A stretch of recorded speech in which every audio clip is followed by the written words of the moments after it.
एक तरफ भीषण ठंड तो दूसरी तरफ घने कोहरे का तांडव। देश में सर्दी के तेवर बेहद तीखे बने हुए हैं। ठंड से तो लोग पहले से ही परेशान थे, अब कोहरे ने लोगों की परेशानी और बढ़ा दी है। दिल्ली एनसीआर में कोहरे का असर 13 जनवरी की शाम से दिखने लगा था। शाम 7 बजे के बाद वाहन चालकों को सड़क पर निकलना दुभर हो गया था। दृश्यता का स्तर शून्य पर पहुंच गया। चालकों को फॉग लाइट का इस्तेमाल कर वाहनों को चलाना पड़ा। यही हाल सुबह भी देखने को मिला। सुबह होते होते स्थिति और खराब हो गई। 14 जनवरी की सुबह जब लोग सोकर उठे तो घरों के बाहर घना कोहरा था। जानकारी के मुताबिक राजधानी दिल्ली में आज का न्यूनतम तापमान 3.5 डिग्री सेल्सियस दर्ज किया गया है। वहीं शनिवार को यह 3.6 डिग्री और शुक्रवार को 3.9 डिग्री सेल्सियस था।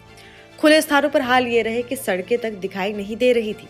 सबसे ज्यादा खराब हालत Noida greater Noida expressway, Yamuna expressway, eastern peripheral expressway रहे। शहर समेत समूचा एनसीआर घने कोहरे की चपेट में रहा।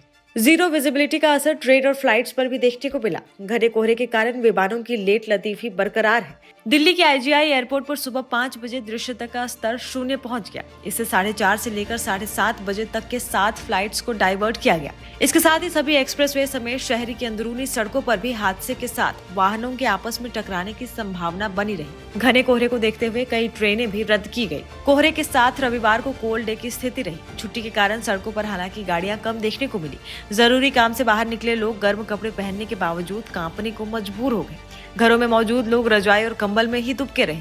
ठंड से बचने के लिए अलाव और हीटर के पास बैठे रहे। मौसम विभाग की माने तो अगले 3 दिनों तक ठंड का कहर जारी रहने की उम्मीद की जा रही है। उसके बाद ही मौसम में सुधार हो सकता है। सोमवार को अधिकतम तापमान 16 डिग्री और न्यूनतम तापमान 5 डिग्री सेल्सियस रहने की संभावना जताई जा रही है।